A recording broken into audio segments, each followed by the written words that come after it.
there will be what if massive photon. Massive photon.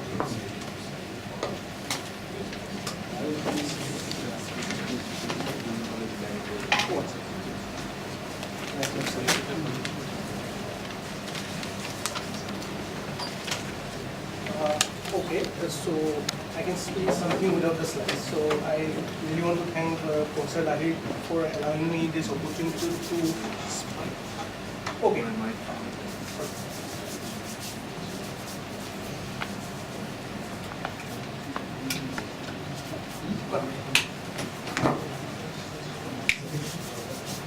Okay. Yeah. So I should thank Professor Lahiri to giving me opportunity to speak in front of some of my teachers and people whom I admire also.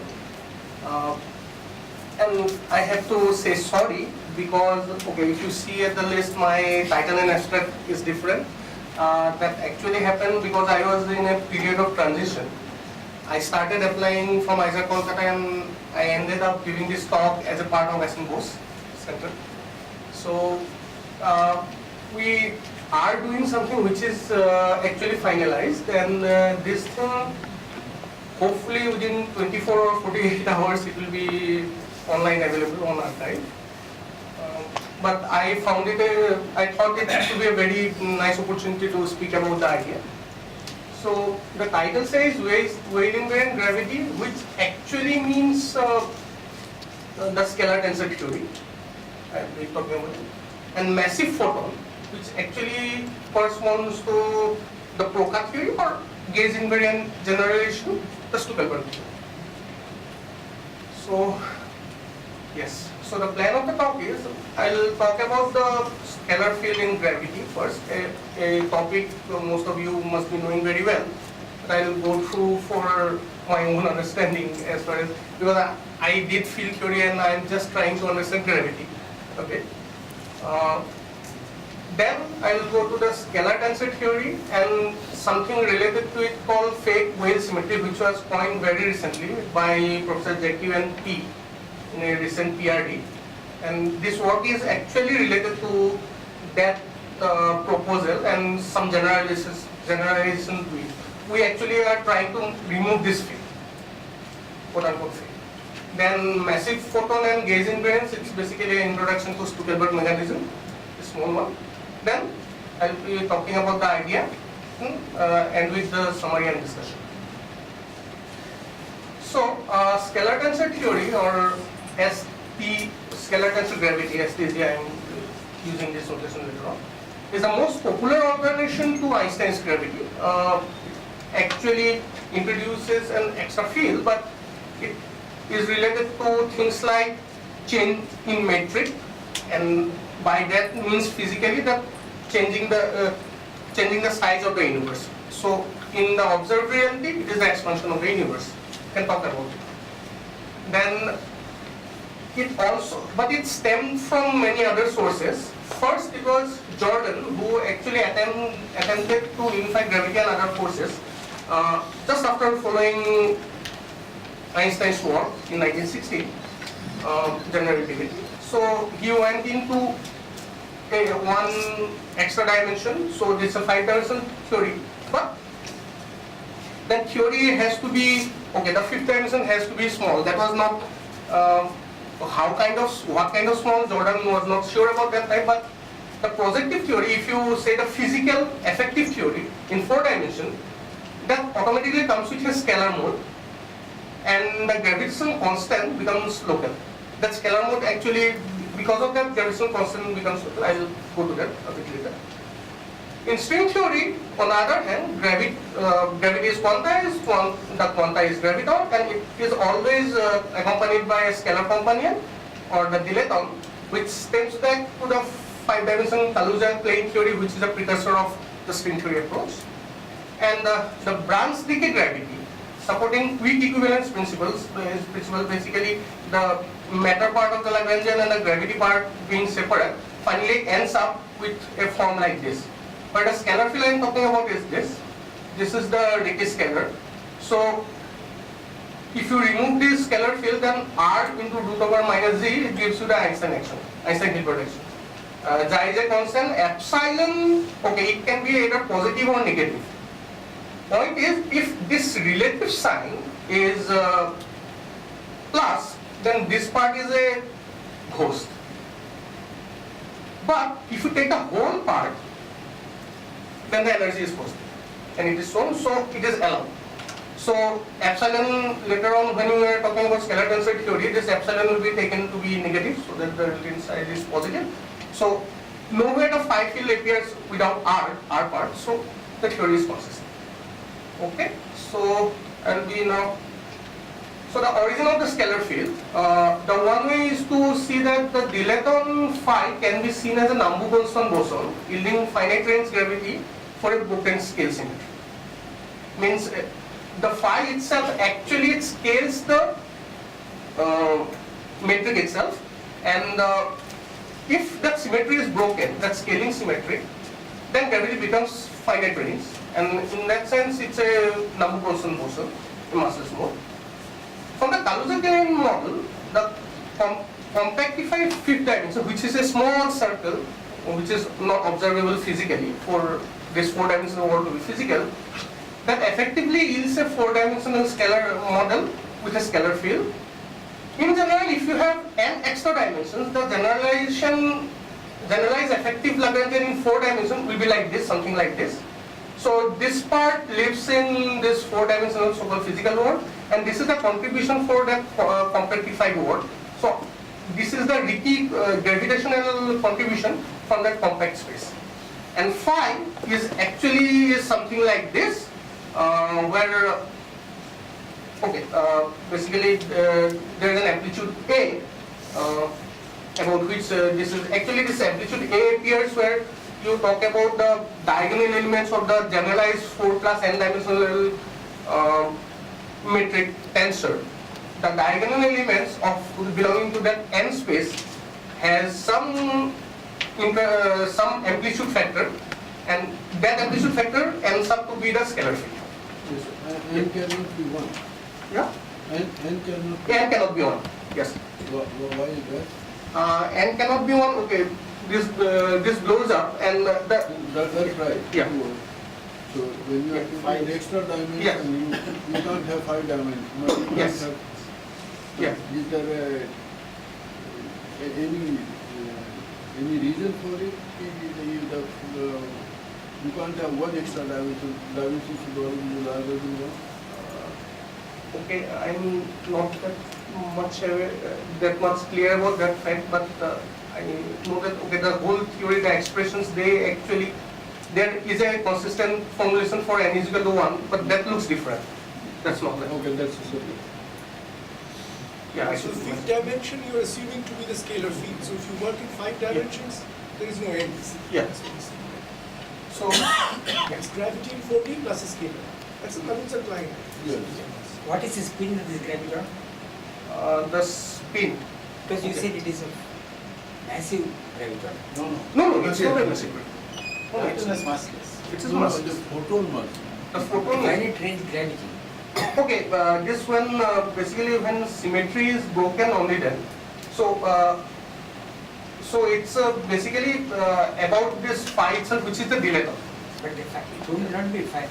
Yeah, Finite yeah. range gravity. Finite range gravity means graviton must be Must be massive. So it's Finite range gravity. Yeah, yeah. Then what is it? No, that was a yeah. It's only scale symmetry. Yes, scale symmetry. Yeah. So it's not massive gravity. It is not this. So that is one of the origins. Then the second is from the Kaluza-Klein approach. Actually, so if one goes through, then the string has the closed string, which actually represents a this meaning quanta, which has a zero mode represented by a symmetric rank 2 tensor with low energy limit as the metric tensor. So it's a general theory which goes into usual Einstein gravity when you take the low energy limit to mimic gravity, so that in this limit that becomes gravity, graviton must have a scalar companion which is the trace of this tensor and also an antisymmetric tensor field with addition to that. So I should actually mention in the higher dimension theory, the off-diagonal elements of the metric tensor, they are known to correspond to something like a antisymmetric vector field, which actually a proposal for inducing electrodynamics from gravity itself, without any a priori conditions. So from there, the action actually practically looks like this in the 4D space. So this mu rho, this 3 index tensor is actually the field strength tensor corresponding to that antisymmetric part, and rest is the same. But again, you end up with a so-called scalar tensor theory, with epsilon being negative. Yes. So yeah. So the scale invariant. So this part is actually, with epsilon being negative, is actually scale invariant. That means that if you scale both this phi field and G mu, the metric, which will be inside this R also, if you scale it, then this whole action, this part of the action is scale invariant. But the fun thing is that the scalar field, okay, forget about gravity, the pure scalar field, massless scalar field, although looks very simple, it's not scale invariant. The scale invariance, if you talk, okay, it goes back to, I will mention about it, it goes back to a formulation by Jacques, that he showed that scale invariance can be seen as the vanishing trace of the energy momentum tensor. The energy momentum tensor of the pure massless scalar field is non-zero. For any other field, it is zero. The only way it can make it, there are two ways to make it zero. To add a transverse term, I will come to that, or you couple it with gravity exactly like this. And pure gravity is also not scale invariant. But combining them two, the scale invariance of this part is compensated by gravity, and because phi square is multiplied with r, the whole thing, the gravity not being scale invariant, it becomes scale invariant. So in total, these two parts are scale invariant. But not for all zeta, it should be 1 over Not 6. for all six. Yeah. Yeah. Yeah. That has to be 1 by 6. Yeah. 1 over 6. 1 over 6. In 4 In dimensions. 4 Yeah. times. In 4 dimensions. In 4 times, Okay. this is an individual. Yeah.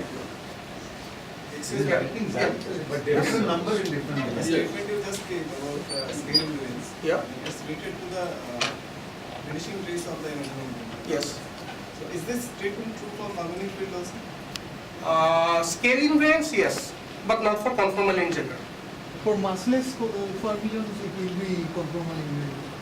I mean, for example, if you transform like psi goes to some omega to the p and g goes to some other, Yes. and it will be trace zero. Yeah. So initially it was when the theory, okay, I will go to that later, then we can talk about this. So basically, so each other they compensate and they become scale invariant. The scale invariance is actually required to explain something like uniform distribution of matter while expanding, so that at any scale, universe looks the same. So that is very much important in physics, but and also because pure gravity is not scale invariant, you would like to have some alternative, something like this, to explain that kind of behavior. So not that it has replaced pure gravity completely. It is there and it gives certain access very well. And pure gravity is true. We are living post gravitational wave detection period. Anyhow. So okay. Then I'll go to okay. From gravity, how can arrive at the this basically scalar tensor theory? So you start with the Einstein-Hilbert action.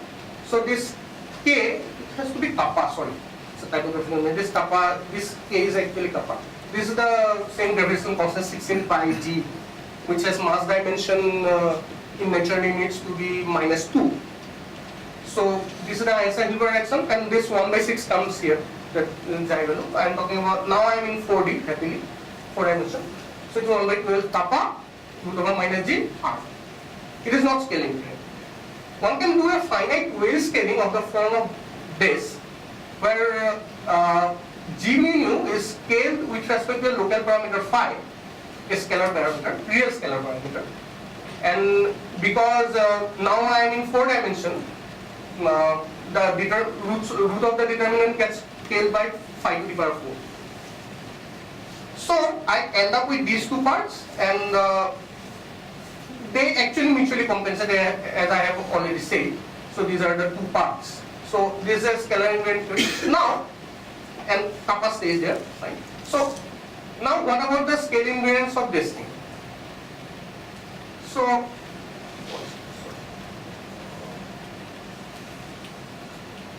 yeah.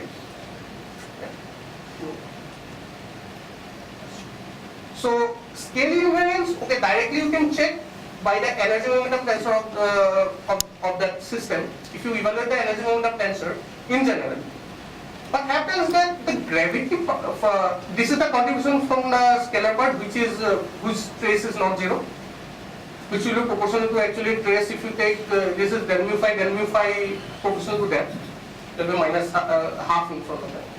The gravity contribution is this.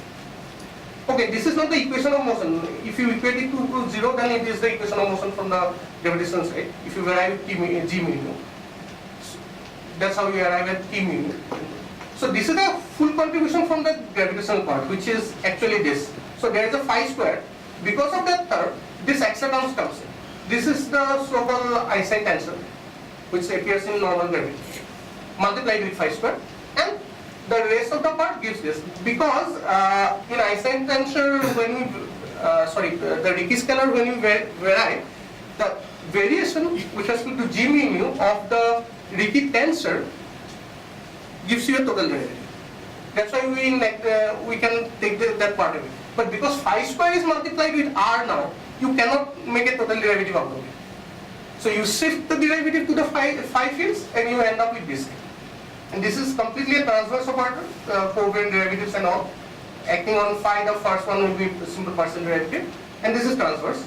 So in the energy momentum tensor, this part appears. So I will go back into the history that in 70s, Talan, Coleman, JQ, and Desser, they proposed that the problem with any scalar field without gravity, if you just take the trace, it is not zero of the energy momentum tensor. So by hand they added this part. Point is, this part doesn't violate anything which is observable, in the sense that what is the observable quantities with T mu, those are the stress energy tensors. So stress and energy observables, or the Poincare observables or generators, they do not get affected by this part.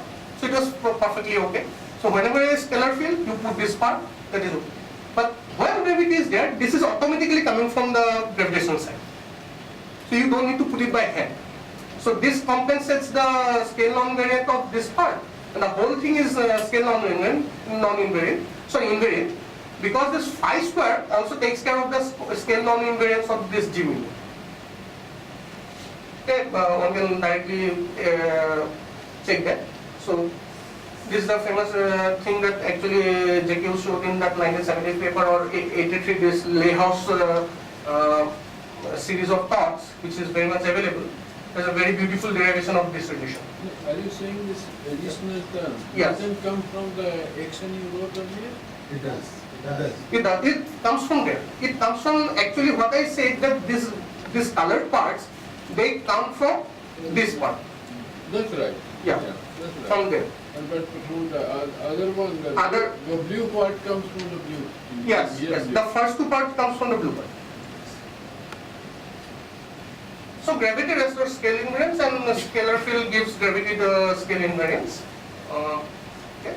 So that's the energy momentum tensor. So if you do a scale transformation, first of all, this Weyl scale transformation has to be infinite scale. This theory is not scale invariant under finite scale parameter transformation. That is explicitly checked, which actually becomes like this. There is a this theta parameter, the parameter for the second scale transformation. The derivative of this appears an additional part, so it doesn't stay invariant if theta is not small. If theta is small, then this part actually vanishes. detailed calculation shows this. So calling it this scalar tensor theory, calling it to be scale invariant means small scale invariance, not large. So smooth, it's kind of can be thought roughly related to the that weak equivalence principle that space-time is actually curvatureless locally, and you can do small transformation where you find inertial frames at each point. Roughly something related to that we can think about. How can this be? But the, I don't understand. Because from Lie algebra theory, if I exponentiate, Exactly. I get a finite transformation. Real algebra theory is fine. Yeah. I mean, Is there bound on theta? There is no bound as such. There is no bound, no. For if you say large transformation, okay, maybe from other some conditions you can put some bound. But for this result, there is no bound on theta. So theta is just finite. So what Bal is saying, from the group theoretic point of view, the statement is not clear. I mean, there is no proper. This is a theta can be made continuously zero. So it is the identity component of this transformation. Yeah, yeah. So it is generated at least not very complicated topological issues. Yeah. It can be exponentiated from a Lie algebra. But you say here Lie algebra element leaves everything invariant. So the finite transformation. Yes. That is there true. must be something not understood. The last line. That is true. Actually, that is coming out of the calculation directly, and which follows the original work in the 70s. Maybe they made a mistake. I don't know. I mean, how did you get? I don't understand. Okay. Yeah. But may I ask one question? Why is all of this being done? Yeah. Why is the preoccupation with scale invariance? Okay. The point is, okay. What I'll is the just motivation for it? okay. The motivation I'll just come later. It's about mostly about the current itself. Current related to this scale transformation. I'll just come to it. So what happened that There are many cases where current vanishes. For Yeah. example, you make a Yeah. gauge transformation. Yes. The current is zero. yes. That doesn't mean that Yes. there's no physical. So let Yeah. me say the sector statements here at least to me is not clear. Okay, I'll try to make it clear now. So, there is a 2015 PRD where actually they calculate the simple Noether current for this scale invariance, this for theta being small, which is zero. They also did something else. They found the Noether second current, which is actually introduced by Noether initially and later on worked on by Weyl himself. That actually the current which is applicable for local transformations like gauge transformations or such wave transformations, where the parameter itself doesn't appear in the current expression. We know the Noether current for say electrodynamics, it gives you theta dependence, the parameter dependence, which is local. And we say that gauge invariance, any observable quantities should be gauge independent. But if you follow Noether's second theorem, the local parameter doesn't appear.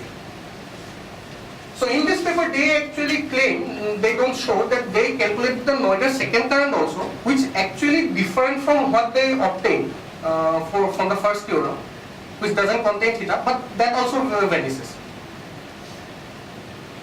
That doesn't, okay, so basically vanishing means you find two parts of the Noether current. If you say the formalism, you find an on-cell part and off-cell part.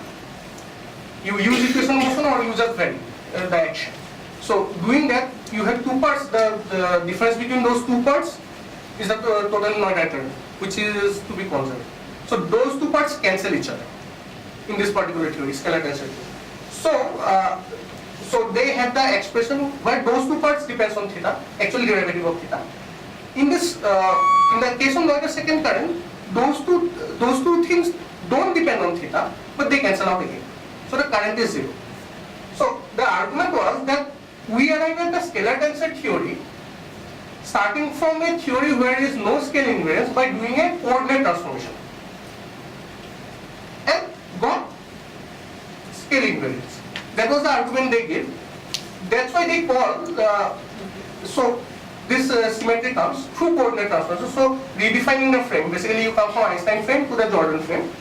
So that is the reason the current is zero, because by doing a coordinate transformation, if you induce certain symmetry, that was the argument. I am just quoting them. Just one terminology.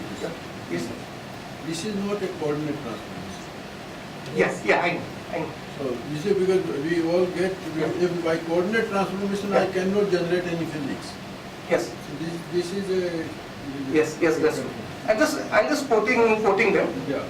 They call it a fake conformal symmetry, not even scale symmetry. They call it a fake conformal symmetry. This is the true kind of symmetry. What is fake about it? I know. So with the current radiuses and all those. So that was.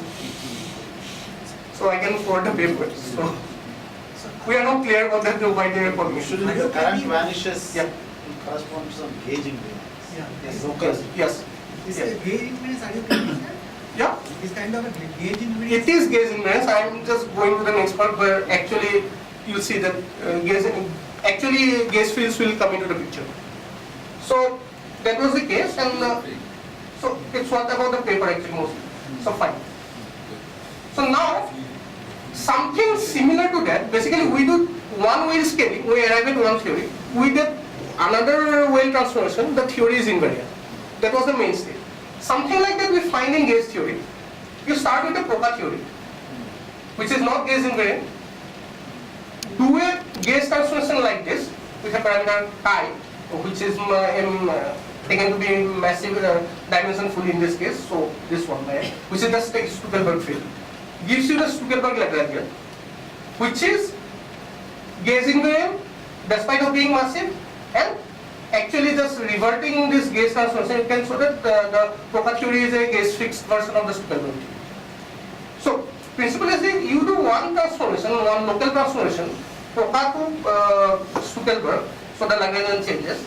You do one more, this doesn't change. And the corresponding current for the Stuckelberg case is this, which doesn't vanish in this case. So there are certain differences, what I am saying, and more so if you take theta to be a finite parameter also, not infinite signal, then also it is invariant. Okay, gauge transformation is a derivative transformation that may be argued why the size of theta doesn't matter in this case. Okay, that's a debatable case anyhow. So, because what I say, so mechanism wise what was happening, in the case of wheel transformation, Einstein goes to scalar tensor and scalar tensor goes to scalar tensor. Two stays invariance. Gauge, Proca goes to Stuckelberg, Stuckelberg goes to Stuckelberg. So, can you combine them? Okay, so we tried to do that. Okay, the simplest trick, start with the completely non-invariant theory. Neither gauge invariant nor scale invariant. Okay, this particular part, this is actually both gauge invariant and scale invariant. Gauge invariant always, scale invariant in 4 dimensions. But these two parts are not. So, and there is a mass scale anyhow. So, basically we write the Proca theory plus the gravity theory together and did a combined transformation. Combined transformation is this. This phi field is identified. That has to be like this, the relationship is this. And, this phi actually, okay, I will come to that later. So the earlier Stuckelberg field chi is related to phi like this. So if you just replace it, it exactly becomes the Stuckelberg case transformation, which was this one. Fine. So if you do that, then if you say phi, there are theories where phi is taken to be actually dimension full. That actually, so in the gauge case, if you take a log, that's log phi doesn't mean anything. Its dimension is not fixed. But if you say del mu in the gauge sector, it is always the derivative. So it is actually del mu of log phi is phi prime by phi. So it has a well-defined dimension. So as long as this log is appearing with the partial derivative, it is perfectly good, not otherwise. And it is so. So under this transformation, we end up with something like this whole action. So this is the part from Stuckelberg. This is not exactly Stuckelberg because there is a phi square multiplied with this. Phi square will come because of the scaling. And this is the scalar tensor theory. So there are two scalar parts, pure scalar parts, I should say, which is one from scalar tensor theory and one from the Stuckelberg, the gauge field contribution, I should say. This is not pure Stuckelberg, anyhow. The point is that this kappa has to be included now, the gravitational constant, because otherwise dimensionally they won't be balanced. Because otherwise the action won't be 4-dimensional in mass units. So if you include kappa, all the terms are 4-dimensional and action Lagrangian density, sorry, I should say Lagrangian density, not action, has to be 4-dimensional in mass units. So the Lagrangian density is now of mass dimension 4 and everything is suitable. That's why we can actually add this mass, we can keep mass square and phi square and we can go on. Now, we do a second set of transformation. So, Yeah.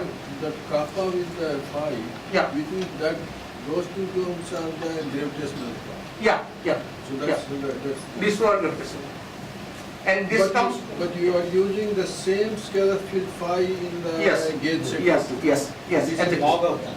No, log and Yeah. log of, but no, but Yeah, same. the scale, same scalar. Yes, the parameters are identical. So this is phi square times. Yeah, phi square times this. So this is the usual Stuckelberg master multiplied with phi square. Can I ask you a question? Yeah. The basic variable is not G, but the gamma, the connection. So how Yeah. does the scaling act on the connection? Then it is not the correct approximation. Okay, The basic variable which will vary the Lagrangian is a connection yeah, or Not in this Or one. a frame or whatever. This one. This is G min.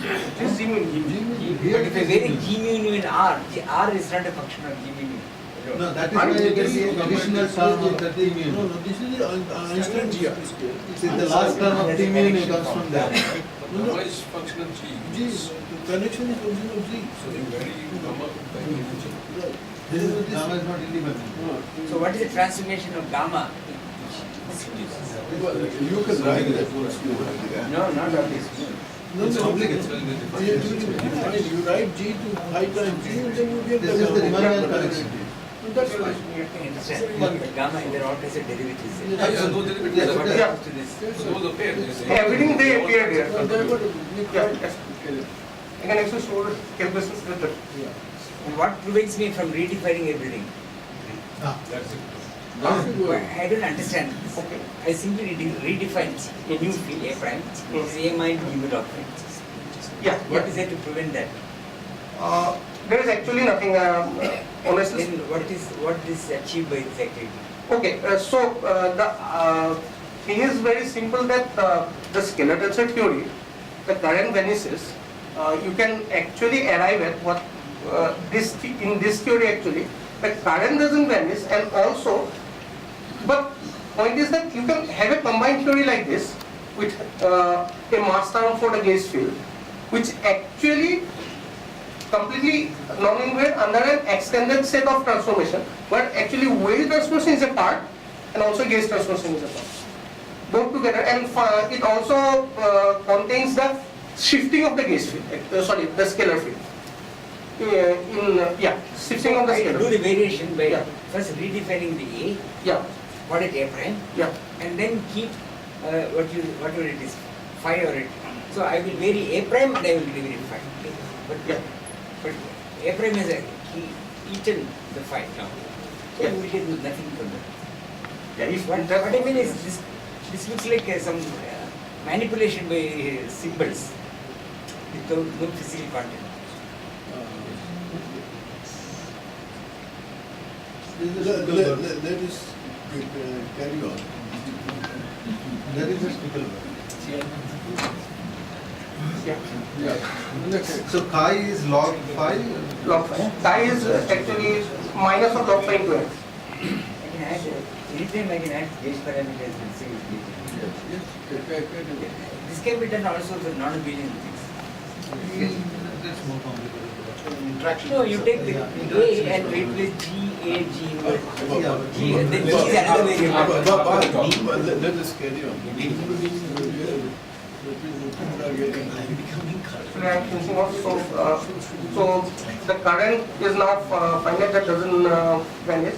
Okay, the current depends on the gauge parameter also, which is actually, this is the Noether first current, which is supposed to be depend on the gauge parameter. The second current, again, The point is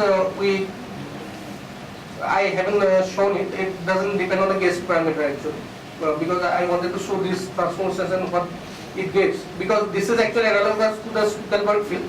Just some scaling by this factor. The Stuckelberg field current, the term was okay. So yeah, so it was like this. So this term is getting scaled by 1 by m, and this term is getting scaled by that phi square. That is the only change in this case. But this is like this, and this is this, and this derivative is multiplied, just that.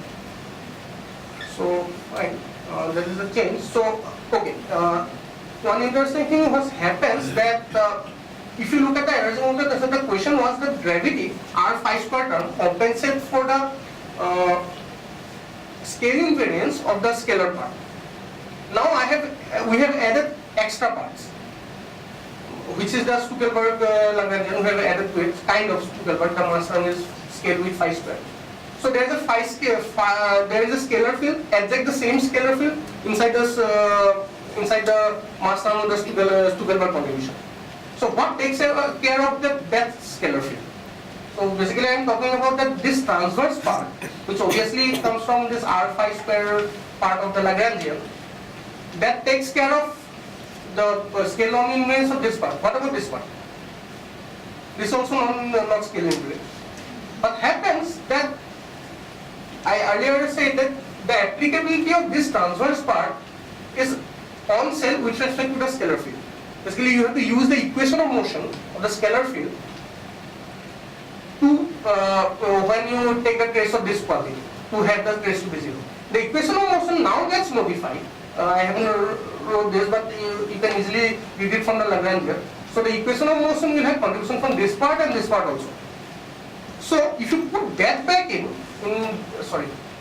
this expression, then the whole thing is the trace of this T mu actually vanishes exactly, and the scale invariance is preserved in that sense. So you got to notice this. So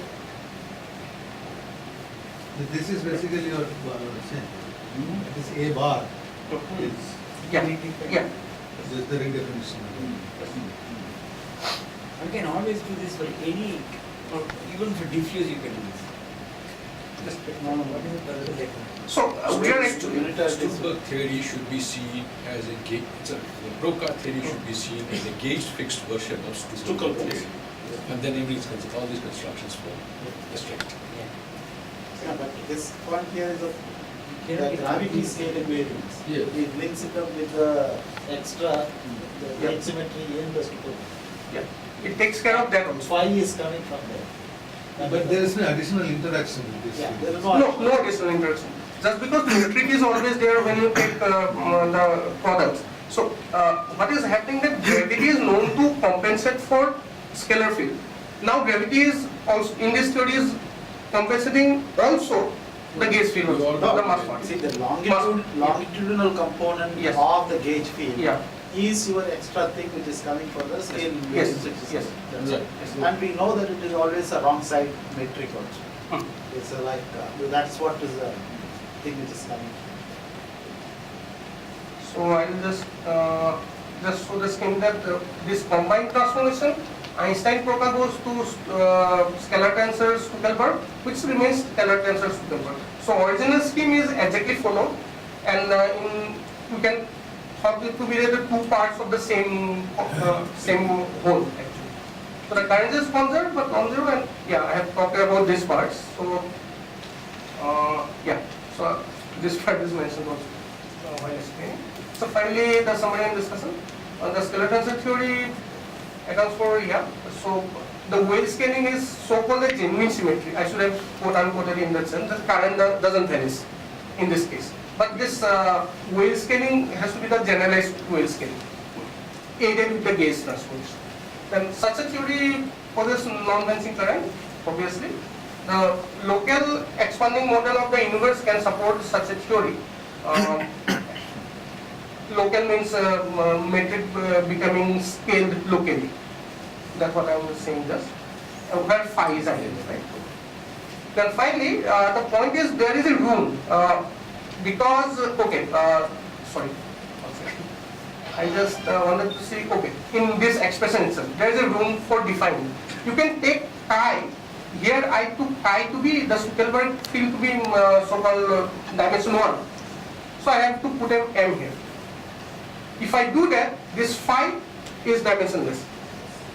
But I have a room to actually make this Zuckerberg field dimensionless, but this is dimensionful. The theory allows for that. Yeah, I cannot do that. Yeah, but as far as physics is concerned, I cannot do that. But in this, There it comes in exponential. There it is, you will fix one scale. yeah, the point is because the way your chi appears there, it is derivative of log phi. So if you take it, that is phi prime by phi. Now phi is not defined, but phi prime by phi is defined. So the theory leaves a room that you can change the mass dimension. Okay, physically dimensional scaling of the metric, what does it mean? I'm not going into that, but the theory allows that internal choice of dimension. And everything will pass through correctly, that some dimensional constants will appear here or here. That is the only difference that will appear. So what kind of physics that actually means, or that means some mathematical symmetry of the construct itself, that remains to be seen. And on that note, just thank you.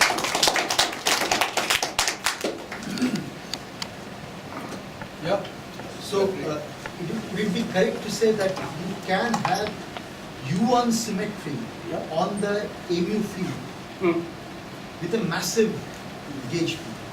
You seem to have, using the scaling invariance, Yeah. you have arrived at a U1 invariance Yes. theory Yeah. with a massive photon. Partially, you need the other part. If you are applying this U1 transformation, only U1 doesn't give you a symmetry. Also the gravity. Yeah, even Scaling yeah. on the gravity, Yes. but U1 on the gauge. Yes, field yes, area. yes.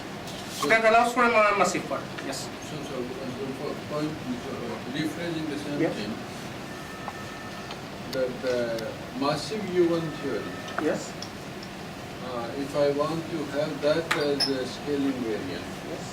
then I need the gravity with the scalar. Yes. Yes.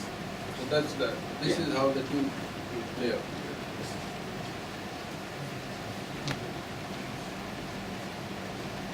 What? So, shall we break for lunch now? Well, okay, so the question is, so there is 1 o'clock more in schedule, should we break for the lunch and throw the next one to the next one? So I think good. Yeah, so let me just, please thank Naresh, everybody. Yeah, so let me just make a couple of announcements. One is what Naresh just said, that this talk by